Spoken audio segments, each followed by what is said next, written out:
up. They did it in solidarity. They showed that they can both show respect in their own ways. They both can have their own opinions, and they can be respectful to the fact that we do have a country, and there are people in this country who have fought for freedom, and there are people who have different beliefs. And as long as you show respect during that time, then you should be able to do that however you want. There's nothing disrespectful about kneeling quietly. Dude, when everyone else is standing with their hand on their heart and singing, and you are the only one kneeling. He wasn't the only one, by the way. Lots of people were doing it. So whatever. A lot of people doing it. That is going against what everyone else is doing because you believe. Who cares? You think we should all just do the same thing? You gotta let me finish talking. No, I'm asking you a question. Do we all have to do the same thing? No, that's the beauty of America. Okay, then what's your issue with it? My issue is he's kneeling for the flag when everyone else is standing, right? So he's doing something different. Everyone else is showing respect to the country, respect to the flag.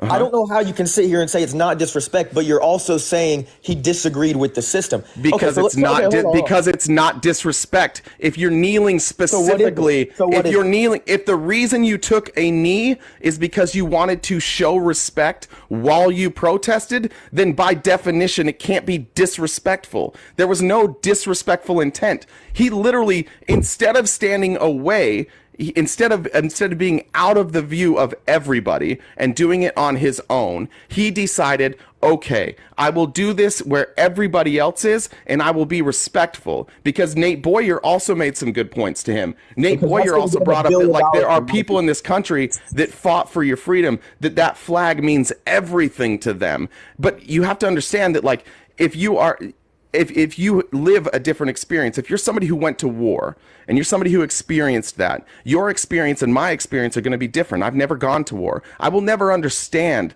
the feeling of a soldier who has fought for our country, what they feel when they see that flag. I have a different feeling. That's okay. Me not having the same feeling as them doesn't mean that their feelings aren't valid and mine aren't valid.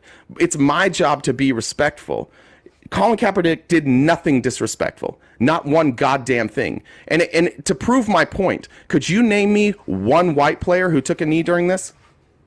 No, I can't even name. No, of course you can't. You can only name Colin Kaepernick. You can't tell me about the white players that took a knee. Bro, it's been 7 years, man. But you know Colin Kaepernick? Well, yeah, of course, bro. I think most people in America can only name Colin Kaepernick. Bro. And why do you think that is? Because he was the symbol, bro. He was the guy. Exactly, but everybody else was doing it. Everybody else was doing it. None of them lost their jobs. They all kept their jobs. They did the same thing he did, and he lost his job, and he's hated. You don't even know who to hate in the NFL because you don't even know who kneeled. You know something Kaepernick did that not everyone else in the NFL did? I would love to hear. He wore socks with cops as pigs on them. Yeah, I explained this earlier. He depicted policemen as pigs. Yeah, so what did he say about that? What did he say about that? Wait, hold on. What did he say about that? Talking, bro. You got No, because I already addressed this.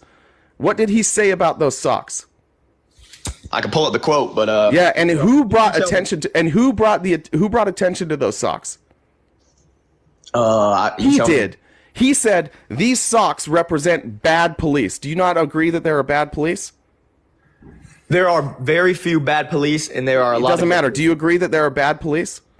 Yes, of course there are. So he wore socks, and he said specifically, this represents bad police.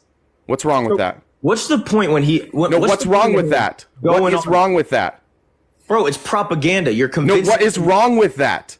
It's not propaganda. It's not propaganda. It's an article of clothing, and he explained it specifically. What that did is, like, by definition, not propaganda. So tell me what the problem you have a problem with him calling out bad police? No, he did not call out bad police. He did. He said this represents bad cops. Bro, you got to let me talk, bro. No, I don't. I don't have to let you talk. You can answer my questions.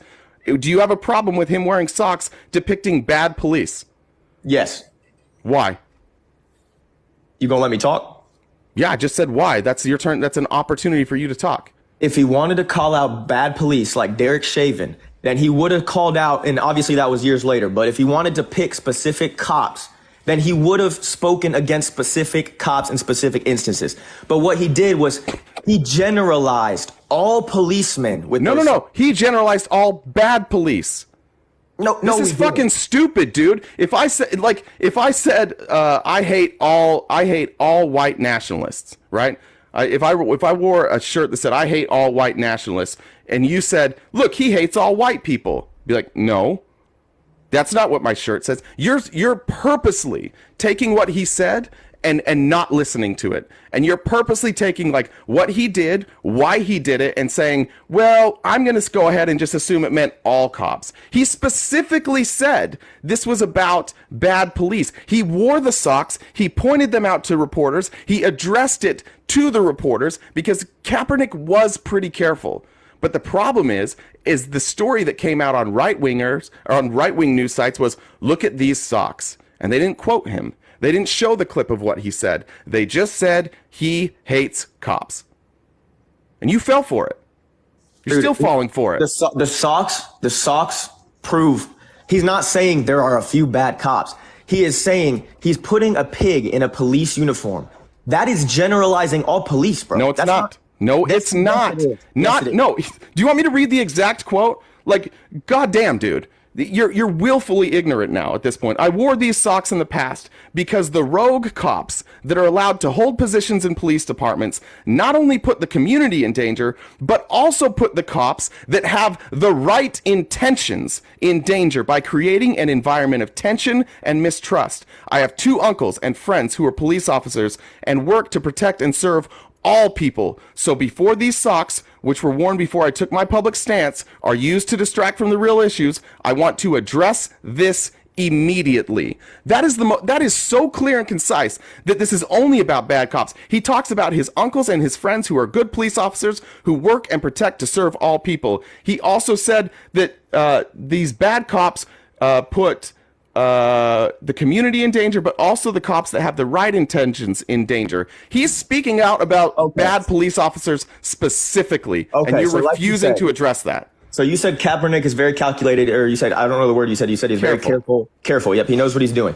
So he knows wearing those socks is going to generalize policemen as pigs. Stop it. And let me ask you this. No, wait, hold on. Whether he knew that or not, it is not his job for people to like interpret his stuff, right? He said what he said.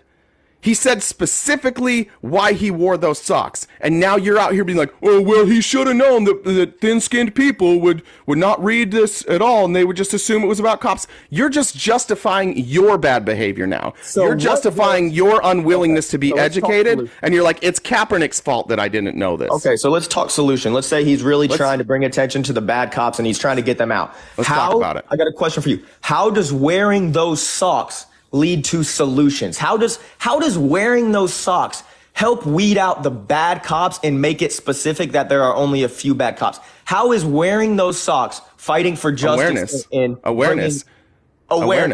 Yeah. So awareness that all cops are pigs is not bringing awareness to That's not what the fucking state. How many fucking times are you going to do this, dude? Dude, how many times are you going to keep saying the same dumb shit? Relax. No, not relax, dude. You have to be smarter than this. Stop saying things that aren't true to prove your point. Admit that you were wrong about the cops and about the socks here, and we can move on. But no, what he said is very specific here, and you're still making about all cops, but it does bring awareness. And you know what? What Colin Kaepernick did is he created a movement, and that movement created awareness all around the country, and police departments all around the country were forced to make changes. And then when he got kicked out of the NFL, you know what he did? He raised a bunch of money for the Know Your Rights campaign, and I'm sure you know all about the Know Your Rights campaign. I'm sure we all know how much. What is it? Tell me about the Know Your Rights campaign.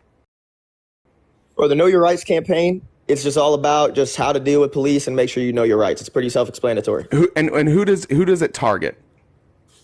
Probably the young black youth and just black people in general. Black youth. It tells them, here's your rights. Here's how you interact with police in the right way so that you don't put you or them in danger. Know your rights. Don't let them infringe on your rights. But here's how you show that you're not aggressive. You know, you can have your hands out. You can address them respectfully. You call them sir. It teaches kids how to respect police, but also knowing their rights. How is that a bad thing? I never have said that's a bad thing. That's a great Okay, thing. well, why? Where's all the Republicans? Where's all the people? Where's all the people that are mad at Kaepernick? What are they doing? What are they doing to fix the problem? Nothing. They're sitting around making up stories about Colin Kaepernick. They're doing Because nothing. you don't actually want to fix the problem. You just want to bitch about the fact that somebody highlighted a problem. That's what Kaepernick, you literally just said what Kaepernick is doing. Kaepernick didn't want to fix the problem by wearing those socks. He wanted to reach headlines. Wait, hold on. He did fix the problem. Controversy. Wait, he didn't want to help if he only if he though. only wore the socks, you'd have a good point. If that's all he ever did, good point. But Yeah, you're throwing out everything he did and focusing on a pair of socks. No, I'm because you just wanted to be offended by a pair of socks. Dude, I'm not offended. We're just talking about Kaepernick in a debate right now, bro. Seems like you were offended. You said he called out all cops by wearing these socks. No, the prompt on the screen says they lied to you. But what was not a lie did lie to you is that it's a sign of respect to stand and put your hand on your heart for the flag. It's also a sign of respect to kneel. So you're telling me he respects the system that oppresses him. You're telling me he kneels. He respects other people. He respects that for a lot of people, that moment of standing in front of the flag and putting your hand over your heart is very important to them. And so he wanted to stand in solidarity with them and say, like, hey, things are important to you. Things are important to me. We don't have to think the same things are important. We can stand side by side. You can stand, I can kneel. We can still love each other. We can still come up with solutions. Bro, it just makes there's literally no argument that dude, if you think kneeling is respect. Yes. Show me another time kneeling wasn't respectful. The NFL right now is having moments of silence for what's happening in Israel and Palestine, and the players are taking a knee. Why are they taking a knee? Because they disrespect what's happening. No, they are taking a knee out of solidarity for the innocent lives lost, and they're showing a sign of respect by taking a knee. There has never been a time in history where taking a knee was a sign of disrespect. So why don't we all kneel when the anthem kneel? comes on? I don't care. You can kneel if you'd like. Why don't we all kneel when the anthem comes on? If it's a sign of respect, why is it because of tradition? Because of tradition. Exactly, and he's going. Who gives a fuck about tradition? Exactly. Who cares? American tradition, bro. Who cares? Because he disrespects the system. Wait, no, not American. Wait, hold on. Not American tradition. In fact, our founding fathers would not have been happy about the fact that we were pledging allegiance to a flag. They would have hated that. There's nothing patriotic about standing for a flag and putting your hand over the heart. There's nothing patriotic about pledging your allegiance to a flag. That's nonsense. That's cult behavior. It's so silly for you to be upset that somebody didn't stand up and stand in the way that you wanted them to listen to a song and look at a piece of cloth. Because at the end of the day, you're talking about treating humans like trash because they didn't sing a song and look at a piece of cloth. No, I'm not really upset that he didn't stand. I don't care. That's why I respect America, because he can do stuff like this and he can get media headlines. Like I respect that he didn't want media headlines. But the point is, he didn't want media headlines. He was doing it quietly. He was doing it quietly and out of the. He did it for 4 games before anybody. You're contradicting yourself. He did it for 4. He did it for 4 games before anybody noticed. And then once they noticed, he's like, "All right, fine. This is me now. I've got this platform. I'm going to stay consistent." And that's what he did. But he didn't ask for this. He didn't go to the media and start asking for them to cover this. He was doing it on his own, and finally somebody in the media asked him about it. He was a star NFL quarterback. He knows. Are you going to respond to things that I say, or are you just going to move on every time I make a point? No, I'm responding right now. Okay, so respond to what I said. Wait, respond to what I said. You said he wanted the platform. If he wanted the platform, then why didn't he bring it up himself? He did bring it up himself. How? Oh my gosh, bro. You got to let me finish talking, bro. No, I don't. Dude, then you can't ask me questions if you can't. Yes, I can. Oh my gosh! So you just ask questions without it? Okay, look. I don't need you to narrativize. I'm asking you questions. Dude, you gotta let me answer, bro. I like where this is, but okay, I'll ask the question again. If he wanted the media attention, why didn't he ask for it? Because that would literally delegitimize his whole movement. If he asks for media attention, no one's going to take him serious because he's clearly looking for clicks and headlines. But as a star quarterback, he knows that he has media attention. He already had media attention. He was a star quarterback in the league. He already had media attention. He does not need to ask for it. So he knows when he takes a knee, the media attention is going to go to him. He already knows. He didn't. But hold on. So that's the part you're missing. He didn't start taking a knee until after he met with people from the military.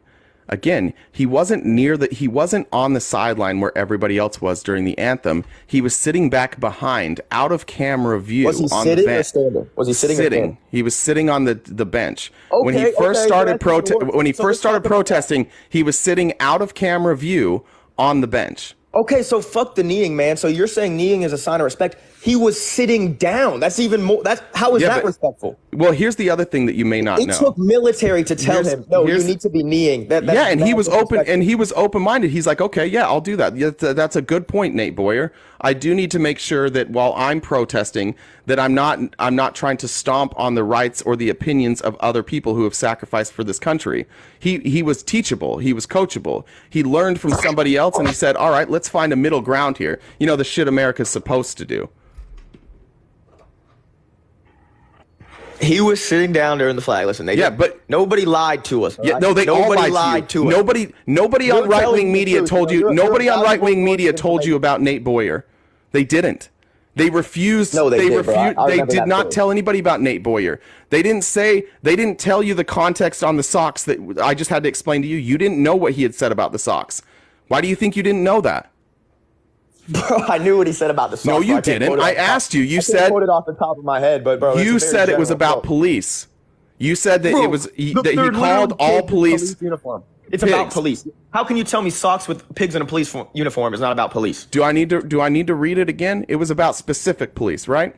No, it wasn't. If it was about okay, I wore these socks in the past because the rogue cops that are I wore these. He's telling you I wore these socks in the past. Why, Colin? Because the rogue cops that are allowed to hold positions in police departments not only put the community in danger, but also put the cops that have the right intentions in danger by creating an environment of tension and mistrust. He went out of his way to say that it was only about rogue cops and that these rogue cops are putting people in the community and the good cops they work with in danger. He was trying to point out that police departments, and if you don't know this, police departments protect their own. It's a real problem. You have like this code between police officers. You can see it in it's played out in Boston, it's played out in New York, where you wind up having police departments sometimes being completely corrupt and they become like criminal organizations because there's a rule with police. You don't tattle on each other.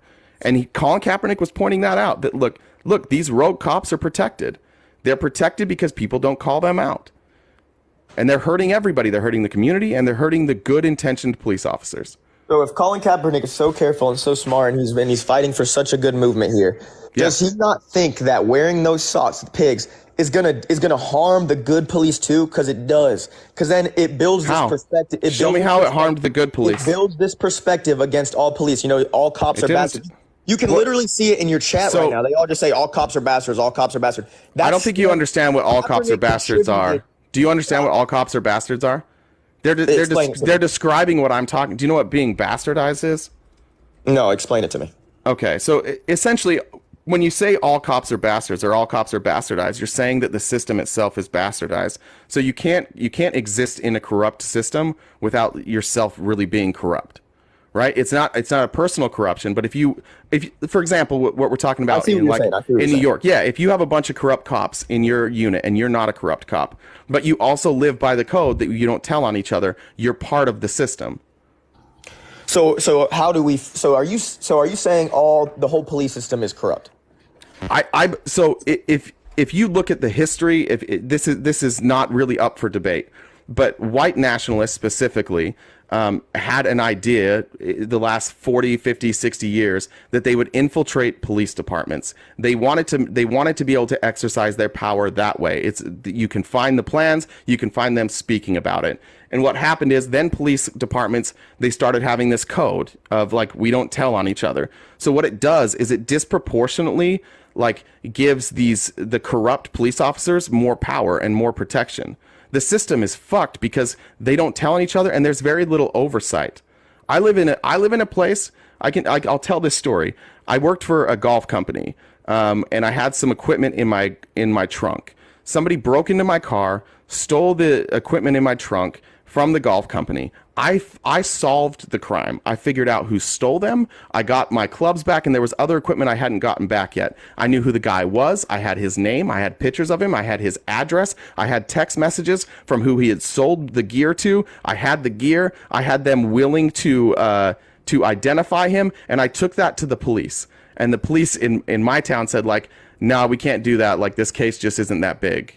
Like, it's not a big case for us. We can't deal with that. So the cops are racist towards white people. This guy was white. But I mean, we're talking about hold on. I was giving you an example of times where like the police don't always do what they're supposed to do. Most of the time, they're going to follow orders. They're going to follow protocols. And if the protocols are like directed to systemically hurt one group more than the others, the police can go to work every day and do their job as directed without they themselves being racist or without they themselves wanting to oppress people, and they can still oppress people. Intent doesn't really matter if the system is set up to oppress people. So do you think our police system is set up to oppress people? Yes. So how do you think we should have police? Yes. Okay, so how do we have the two of those? How can we make both of those exist? How can we have a police system that never oppresses? Well, first you've got to have a ton of oversight, and you have to have a ton of transparency. Secondly, you have to have strict rules, and you have to have strict vetting. The amount of police officers that are allowed to do horrific things and then go and be in another police department is crazy. Again, I'm in Mesa, Arizona. You can look this up. There was a guy here in Mesa that was drunk at a hotel, and he was fighting, I think, with his girlfriend or something. The police were called. They said he was dangerous. He had made some threats. So clearly, like the police came in, rightfully so, with guns drawn. This guy was laying on the floor. The police were saying, "Crawl towards me." They said, "Get get on your knees." He went to get on his knees. He fell down, and his arm dropped to his side, and they shot him. I remember seeing this video. You said okay. A hotel. And do you know how that investigation went? I do not. The Mesa Police Department did an investigation on themselves and then found that there was no wrongdoing and the officer was cleared. Was that a black man that got shot? It was not. In what other scenario could an organization commit a crime and then investigate themselves and clear themselves? I mean, you make a good point, man. Yeah, it's a corrupt system, and then they're protected. This is the thing that Republicans don't realize. I'm not denying police are corrupt. I'm not at all. Okay, cool. We're on. Okay. There's definitely corruption within the police and within the law, and people get away with shit they shouldn't. But that being said, don't you think probably a lot of these cops treat people a certain way, and they go into a situation with a stereotype and with anger because there's such a strong movement against them? Right now, there is a war on police, and it might not be, we're obviously not shooting them up and they're burning down their buildings, but there is a stereotype against police. All cops are bastards, 100%. I'll tell you another. Let me tell you. Yeah. Sorry to make this so anecdotal. But it's crazy that I've had all these issues with the police in Mesa, considering where I went. But I also had a guy try and break into my house once. I wound up holding that guy at gunpoint. The police showed up. They got the guy. They showed up. They did a great job. And this was during the heart of the BLM riots. So there were a bunch of officers there, and to one officer, I just said, "Hey, I just want to tell you I appreciate it. I know it's a tough time to be a police officer right now. I know you guys are getting heat from everywhere." And he said, and this is what all police officers should do, he said, "I appreciate that, but we deserve the heat we've been getting, and we need to be better. So thank you for the kind words, but it's okay." The problem that I have with a lot of police officers and how we recruit police officers is we don't recruit people that are willing to be accountable. I had a police officer on here. You can go through my TikToks, who spent like 2 hours here while he was supposed to be doing his job, arguing about abortion. Didn't know any laws. We were asking him to cite laws. We were asking him to cite the Constitution. He didn't seem to know anything about people's rights, but he spent 2 hours here arguing with us. I think the problem that we have with police is we don't hold them to a high enough standard. We don't demand good people be police. We kind of allow everybody to be police. Okay, it's true that people don't want to be police officers because of how they're treated, but it's also true that they probably deserve to be treated that way. So the solution can't be let's just bring in more shit people and let the police do what they want. We've got to make real changes, and it's got to come culturally first. And exactly, bro. Exactly. But that's got to happen. But that means the people defending the police have to back down. Okay, so you think the people defending the police should back down, but the people attacking the police should keep going? Well, attacking the police in what way? Attacking the police physically? Those people are criminals. You should not attack police physically. Okay, so people that say mean things about the police, I'm 100% okay with that. Okay, so we're talking about you said like reinforcing like whatever stereotypes. We got to change the way culturally, whatever. So when I see Kaepernick wear those socks, that does the opposite of what you're saying. That reinforces the stereotype that all cops are pigs, and it's going to keep that energy around the police departments and keep everyone thinking they're pigs, keep everyone treating them like shit, keep everyone bringing heat to the policemen, and it's never going to fix anything. You know, like, can I ask you a question about that? I agree there's corruption. Can I ask you a question? If he's hold on, yeah, of course, hold on. If Kaepernick is genuinely trying to weed that out, the socks are not the way to do it. All that does is reinforce the fact that all cops are bastards and all cops are pigs. It doesn't defuse the situation. It just simply escalates. I disagree with that. And let me ask you this question. Let's say that try really hard to be honest, because it is difficult. I'm going to give you a hypothetical that's going to be difficult to be honest for anybody. So I'm not saying for you, but try and be honest about this. If you had been that reporter, and Colin Kaepernick walked up to you and he pointed to his socks and he said, "Hey, I want to address these socks." And he walked up to you and he just said, "I wore these socks in the past because rogue cops are allowed to hold positions in police departments, put the community in danger and the other police in danger.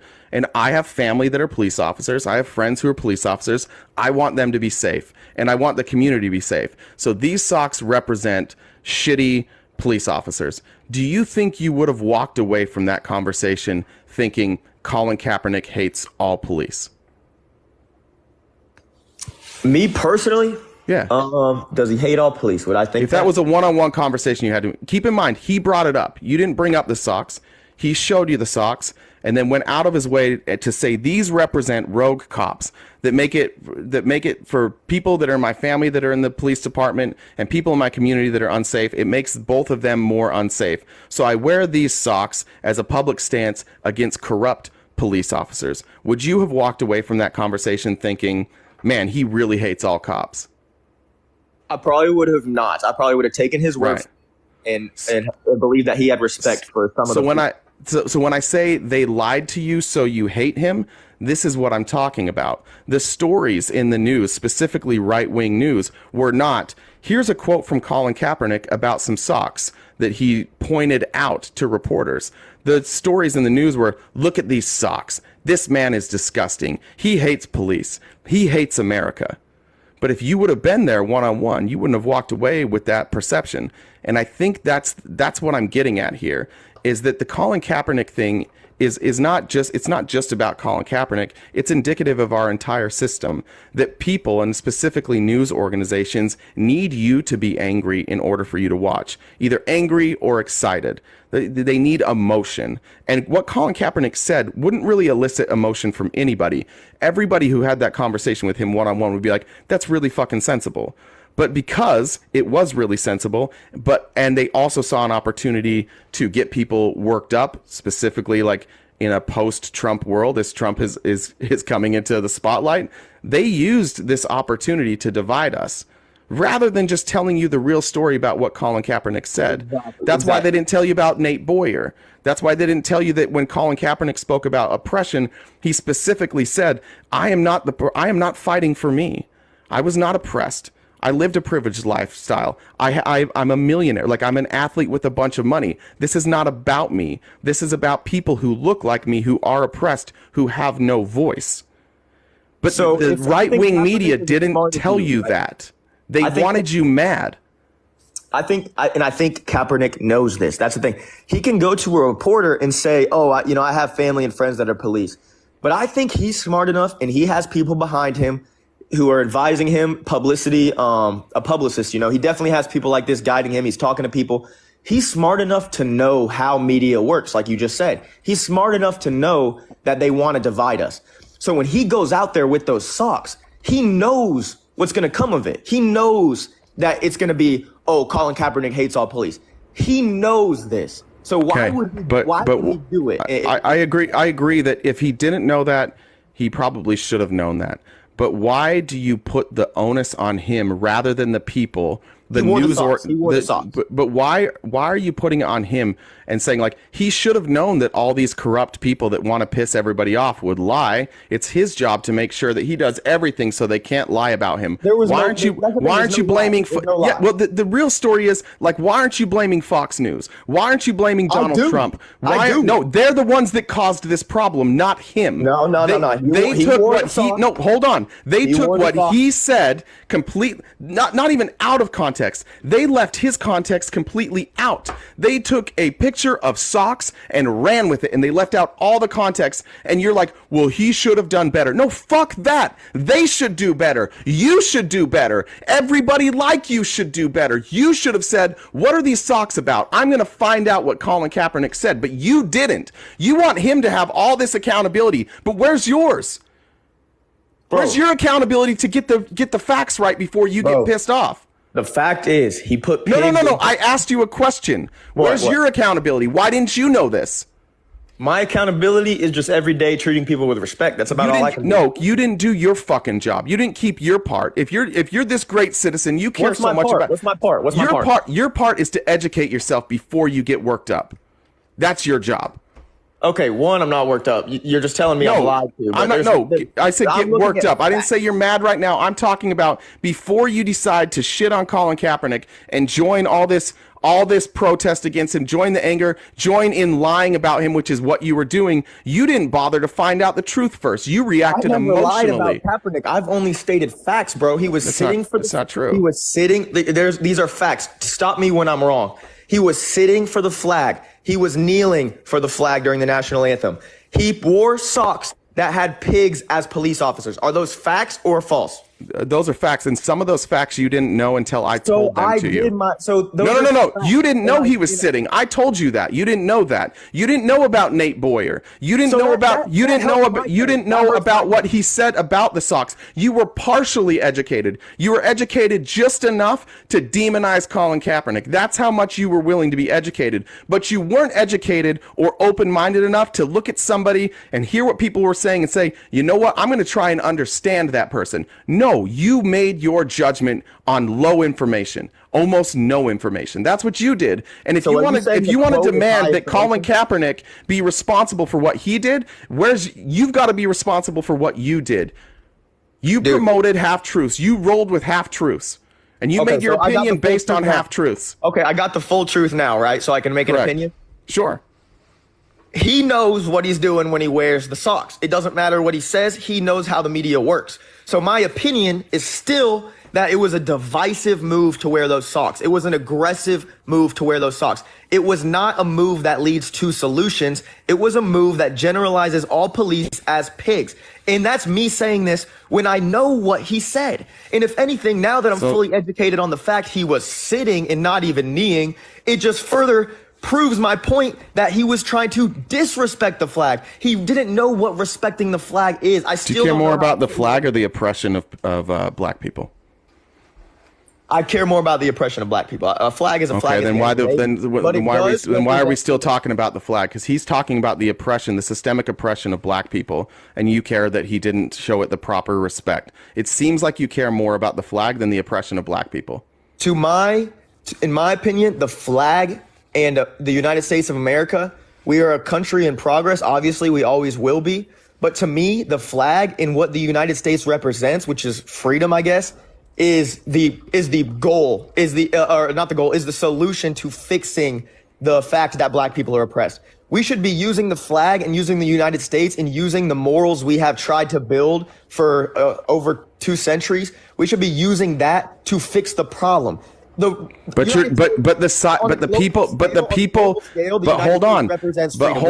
We are the beacon of light and hope. Hold on. Come here and they dream about coming here. So if you attack that, you're not helping the system. You're not helping people. You're hurting it. Bull fucking shit.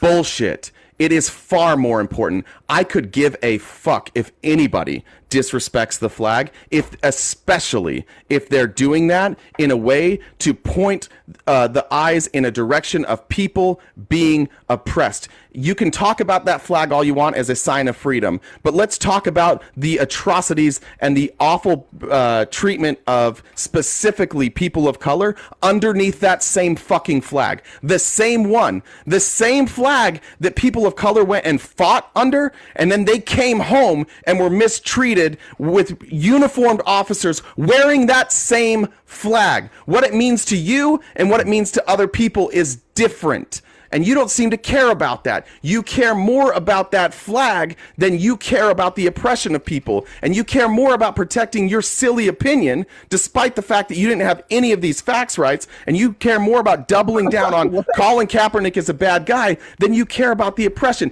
Dude, are you out of your fucking mind? If you think people of color come home from war after fighting with that flag and then get treated the way that they are, that they're supposed to just be like, I love this flag. The uniformed officers are wearing that flag. I was a member of the Mormon church. Okay? And so we had a lot of wars before 1978. In 1978, there's people on this chat, plenty of people here right now that were alive in 1978.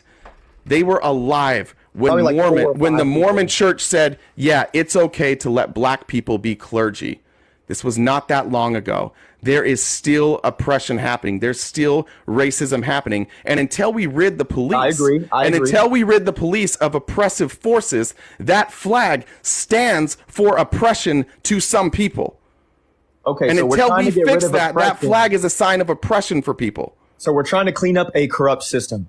I just don't understand how wearing pigs as cops is cleaning up the corrupt system. That's not. You're focusing on one. You're focusing on one small thing that he did. You're ignoring the entire context. It was national news for months, because Republicans are soft. Republicans are thin-skinned. There is no one more fragile than white men. Nobody more fragile than white men. How dare somebody disrespect a flag? How dare they? Despite the fact that everything I'm saying is true. The reason we had a problem was not Colin Kaepernick. The reason we had a problem and divisiveness in this country was not bad cops. It wasn't good cops. It was fragile fucking Republicans. That's why we had divisiveness. You guys could have all shut the fuck up. You guys could have all let people protest peacefully. You could have said, I don't agree with that, but this is America where we protest, and during the anthem, I'm going to stand with my hand over my heart, and I'm going to let other people do what they want. But no, you couldn't do that, could you? You just had to get upset. You had to talk. The Republican nominee, the Republican president, we have him standing in front of people saying, get that son of a bitch off the field. Bro, I'm a Democrat, bro. Yeah, sure you are. Sure you are. That's what everybody says. You're soft is what you are. You're soft. I don't think I'm soft. You are soft. Nah, I just disagree with the way Kaepernick went about it, you're soft. You care more about the flag than you care about oppression. Yeah, now I'm personally attacking. That's true. Why, bro? I've been because you are thin-skinned and soft, and for once, for once, it's okay. It's going to be okay for white Republican men that say they're Democrats to take a little bit of heat and realize they were wrong. The system we have has been oppressive. It continues to be oppressive. There is no equality until everybody is equal. There are no rights until everybody has rights. I stand for everybody to be treated. I'd stand for everybody to be treated the right way. And until everybody is, and until that happens, then I'm going to stand for the people who protest for it. Okay, so how are black people oppressed? In which way? Do you want to? I'm not an expert on this. Would you like me to bring one up? Yeah, just like specific points, just to help build our information, our sources here. Now we're out of my expertise, so I'm going to bring an expert. Hi. How are you? No way, bro. Yeah, thank you for letting me up, RTP. You're welcome. Kimberly, it's good to have you. Kimberly, you were coming for Rana the other day. You remember Rana? You tried to guilt trip her into being racist, and it didn't work. Hey, why don't you just ask her the questions you're going to ask instead of talking about other lives? I did not do that at all. Because Kimberly, bro, I done seen her speak on lies. All she does is she guilt tripped this poor old lady. Hey, nobody gives a shit about a lie you were on previously. I did not guilt trip her at all. The only Yo, you joined and you're like, hold on, both you guys, both you guys, hold on, real quick. That was so funny. I don't care about that. Nobody here cares about that. You asked about the question that you asked is about oppression currently, and that's why I brought up Athena. She's much more educated about this than me, so we're going to talk about that subject and that subject only. But we're not educated. I'll tell you that. Okay, well, you've been wrong about fucking everything so far, so I'm going to let Athena talk. I stated three facts. So you can ask Athena the questions, but be respectful. But be respectful, please. Okay. Of course. I'm sorry, Kimberly. Thank you. Just please don't call me racist. I love all colors. I don't care. Can I just clarify one thing, RTP? I know it's another thing, but I never guilt tripped anybody, right? I just wanted to say that. Anyways, you started crying. You said the flag represents freedom. When was the flag adopted? You got to tell me. I'm not sure. I know we had in 1777. Right? In 1777. So, freedom for who? I think we do our best to have freedom for all people. Who was free in 1777? White men. Okay, so it's not freedom for all, right? It's freedom specifically for a specific group of people. It's 1 second. You said the flag represents freedom. Now, my question is, can you please tell me how Black and Indigenous soldiers who fought during World War II, how were they treated when they came back home? Was Kaepernick a soldier in World War II? That's not what I asked. I'm specifically addressing you saying that flag represents freedom. And my question is, how were Black and Indigenous soldiers who fought during World War II treated when they came back? When they fought for that flag, how are they treated when they came back? So let's say they were treated poorly. All right, let's go with your. Okay, so they were treated poorly. Hold on. And then what have we done the past 70, 80 years? Hold on. We made improvements. Hold on. Because of the flag, because of our country. Hold on, Tobacco. Go ahead.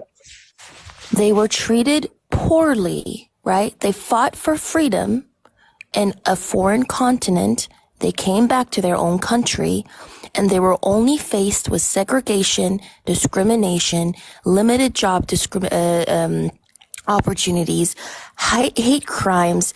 They were lynched, their land was taken away. So no, that flag does not stand for freedom for all. Now, you said, do you believe systemic racism exists today? Systemic racism, can you define that? Yeah, a system or institutions that are embedded with racism that disproportionately disadvantage certain groups of people based on their ethnicity or race. Systemic racism can be viewed in the medical industry. It can be viewed in schools, in the army. Systemic racism creates racial disparities as well. Okay, do I believe that? First off, chat needs to relax. If I ask her to define something, it's for the purpose of the debate, Hey, Tobacco, sorry, I know you've never been on my live before, but one of the rules, I didn't tell you this, but one of the rules I have is when we're in the box, we don't respond to the chat. We just talk to the people that are in the box. So I know that can be distracting, but that's just one of my rules to keep the conversations between two people. Makes it a lot easier. Are you cool with that? Dude, that's definitely systematic oppression towards me, bro. No, that's stupid. No, that's what we do. We just do one-on-one. That's why when Athena's here, like, I'm going to be quiet because I don't want you to feel like you're getting piled on. And I know that the comments are going to pile on people, but if we could just do that for this discussion, we could just keep talking one-on-one. That'd be great. Does that work for you? Yeah, no problem. Right, so my response to Kimberly is, I don't know if I do believe it exists, because for that to exist, for it to be a system that is inherently oppressing, There's got to be laws, there's got to be rules, and there's got to be things in place. Now, hold on. Do I think there are stereotypes against certain groups of people where there are people in power who act a certain way and they make wrong decisions, you could say, and they make immoral decisions because of their stereotype?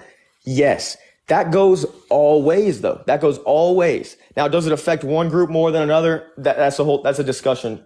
But my question to you would be, do you believe systemic racism, and can you point to the actual laws and actual regulations that makes our system, not our individual people, not groups within the nation, but the system itself? We're not talking people. We're removing individualism. We're removing the people. Where is our system racist? Where is our system racist? This is how I know you do not understand systemic oppression, systemic racism, because hold on. First of all, white women benefited most from affirmative action. If you actually look at the stats and the numbers, please look into it. White women benefited most from affirmative action and not black people. But again, can I talk? Yes. Because I swear I let you talk, right? Yeah, go ahead.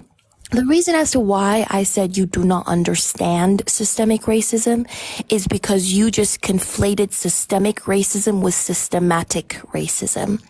You just said what laws, which is systematic racism, and you use those words interchangeably. Systematic racism is what Jim Crow laws were. I spoke of systemic racism. When we look at systemic racism, I literally said it is when racism is embedded within practices, within procedures, within institutions, within organizations, within policies that create these racial disparities and opportunities. And the first thing you said was what laws? Laws belong to systematic racism. So you don't even understand the difference between the two. Okay, well, now you asked me for examples of systemic racism. And again, systemic racism is not the result of only individuals' overt racial prejudice or bigotry, right? It stems from historical and contemporary systems that continue to perpetuate these racial inequalities. When we look at, for example, how black men, according to a United States government Justice Commission report from 2017, black men receive 19.1% longer sentences than similarly situated white men who commit the same federal crimes, with criminal record taken into account. The very existence of racial disparities within sentencing, even with criminal record taken into account, even with background taken into account, even with economic status taken into account, that is a testament to the existence of systemic racism. The fact that black women, according to a study that was published in the National Library of Medicine in 2021, black women, regardless of what income status they belong to, regardless of what healthcare plan they have, regardless of what age they are, where they live, whether it's an urban area or rural area, what their income status is, consistently have a higher maternal mortality rate than white women. And the study from the National Library of Medicine said that racial bias also had a lot to do with it. When we look at how black students are more likely to be suspended for the same reasons that white students are not suspended or expelled, and that ends up propping up a school to prison pipeline, that is a testament to systemic racism. The fact that black children, according to the American Psychological Association, are viewed to be 10 years older than their age, less innocent and more guilty than their white counterparts, which makes them more susceptible to police brutality, is a testament to systemic racism. Those are just some examples I gave you. Have you heard of Lee Atwater, by the way? I've heard of him, not familiar. Tobacco? Yes. So I don't know what it is exactly. Lee Atwater Lee Atwater was the campaign advisor to Ronald Reagan and Bush Sr. He was also the RNC chairman up until the 90s, I think 91 or 92. And in the 1980s, he had a conference discussing the Southern strategy. And he was trying to advise Republican politicians how to draft policies in an abstract manner while they're trying to fulfill their own expectations or their own goals. This is what he said. I'm quoting him. There is video footage of him saying this. You start out in 1954 by saying N-word, N-word, N-word. By 1968, you can't say N-word. That hurts you. It backfires. So you say stuff like forced busing, states' rights, and all that stuff. And you're getting so abstract. Now you're talking about cutting taxes, and all these things you're talking about are totally economic things. And a byproduct of them is blacks get hurt worse than whites. What does that mean? Blacks get hurt worse than whites. You tell me. They're affected more. So why would Lee Atwater tell people to draft policies in an abstract manner where they don't mention race, but blacks get hurt worse than whites? Why? Can you rephrase the question? Why would Lee Atwater advise politicians to draft policies in an abstract manner where race is not mentioned, but instead economic what? You cut out there at the end? I had a call. Sorry, y'all. Economic things where blacks get hurt worse than whites. So you're saying he advised politicians to disguise their racism? Amazing. In an abstract manner. And that is what systemic racism. Excuse me? So how did they do that? You said through what? Through changing the terminology, right? Yeah. So what? So okay. So is this what Kaepernick is going against? No. First of all, Kaepernick is specifically protesting against police brutality, right? That's what he specifically focuses on. Police brutality, ultimately the oppression of black people, yes, but police brutality as well. You asked, how are black people treated differently in America today? And I gave you some examples of how black people experience systemic discrimination, whether it is black women, whether it is black babies, who are 3 times more likely to die under the care of a white doctor than a white baby. And that mortality rate actually decreases by 38 to 59% when a black doctor takes over. And this was according to a George Mason University study where they analyzed 1.8 million hospital births in Florida from the years from 1992 to 2015. So at every single level, black people are disadvantaged, whether it is black newborns who cannot even speak, to black women, to black children, to black men, and black boys. And that is a result of systemic racism. And that is part of the reason as to why Colin Kaepernick is even protesting, because he realizes that black people and indigenous people were promised freedom and equal rights and equality and to be treated with human dignity, but they haven't been for centuries. Okay. So how did they lie to us about Kaepernick? Let's say all these facts are true. And Kaepernick is kneeing. He's kneeing against. Okay, so you even said it yourself. He's not even. You're just coming on. Just to help you, it's you just said yourself has nothing to do with what kneeling for, and now you're like, what are you on here for? We're talking about Kaepernick. Well, no, the reason I brought Athena up is you asked, because you said, we were talking about Kaepernick, and I said something about systemic oppression. You said, let's get into the numbers of it. Can you explain to me how black people are oppressed? And I said, this isn't my area of expertise. I would love to bring up somebody who's an expert, and clearly I did that. Clearly we got ourselves an uneducated expert, according to an uneducated expert, according to Tobacco. Yes, I'm a black woman. So what are some you said we're black people live in I forget the word you said, but they face discrimination every day. It's hard. They're at a disadvantage. In what way are you disadvantaged? You're out here, you're speaking free. I'm sure you got a nice house. Did I not give you some examples of how babies die more under white care? Do you think that doesn't matter? That black newborns are dying? It's just a weird stat to prove that we have, what is it, systemic or systematic? It's just it's a weird Why is it a weird stat? Because you're basically assuming that white doctors care less about the life of a black kid. No.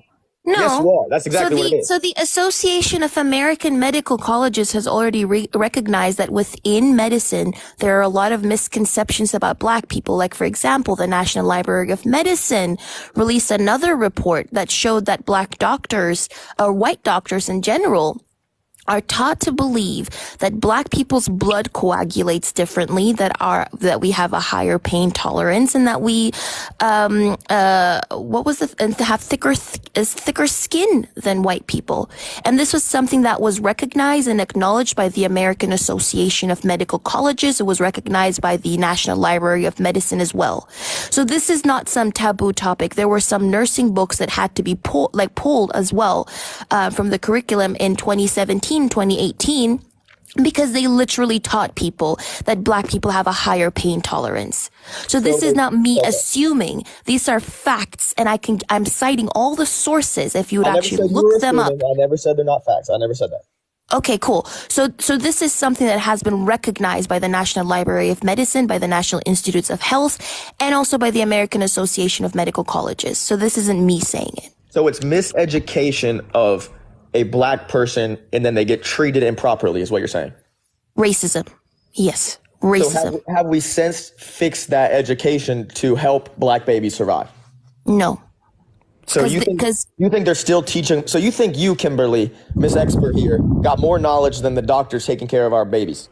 I never said that. If I could interject, you just said they're not wrong. You just real quick, wrong still. Could I interject real quick just to get the structure of what's being said by the study? So Brad Greenwood, he's one of the co-authors of the study.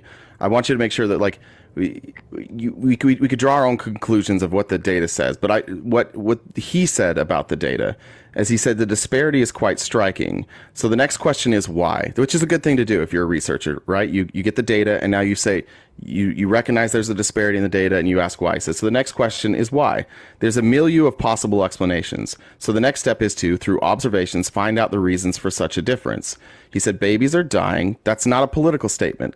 That's what's happening, and it's unacceptable. Strikingly, these effects appear to manifest more strongly in more complicated cases. And when hospitals deliver more black newborns, the findings suggest that black physicians outperform their white colleagues when caring for black newborns. It's important to focus on the issues of disparities in healthcare, to understand what's going on, and to try to figure out how to change things for the better. Now, remember, this ended in 2015, this study. So this was new information for us basically in 2015. So hold on real quick. I'll let you guys respond. I'll go back. I just wanted to add the context. So just keep in mind that any improvements we would have seen, we've only had roughly 7 or 8 years of trying to fix this problem so far. So when we're saying this hasn't been solved, it's not to say that it's not to say that when they did the study, the outcome was, or the solution was obvious. In fact, he says there's a milieu of different reasons why this could be happening. It could be structural racism. It could be a lack of education. It could be a lack of resources. Now that they have the data, the next step is to go through the process and find out. This is kind of like what critical race theory is. You look at what's happening and you critically examine it, and you look at when race is playing a part, and that's what they're doing now. So now we're 8 years removed, and I would imagine if I did some more research, we'd find that there's things that they found to fix some of the problems, but we're only 8 years past that, and we're talking about centuries of this type of oppression, centuries of this type of thinking, and you have to undo that. And to expect them to undo that in 8 years would probably be unfair. Yeah, and also we have to understand that women like Serena Williams almost died during childbirth because she herself also said, even though she's a world-class athlete, she's unbelievably rich, that she wasn't heard when she kept telling her doctors that she was in pain. People like Beyonce, who's a world-class celebrity, also almost died because of medical racism. Candace Owens, who doesn't believe... Candace Owens, who doesn't believe who is a right winger, is suing her hospital because she as well almost died when she was giving birth to her child. You think that was racism?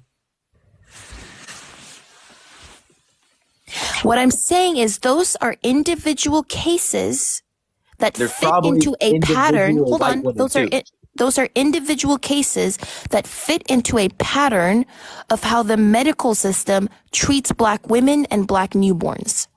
Okay, so the stat you cited, first of all, I think the stat, I'm not saying it's irrelevant, but if you look at the stat, if you look at the fact that we are running these studies, we are trying to figure this out. We are making the effort. We are improving our health, our education, and our health, our care of babies, to fix this stat. We are making efforts to fix it.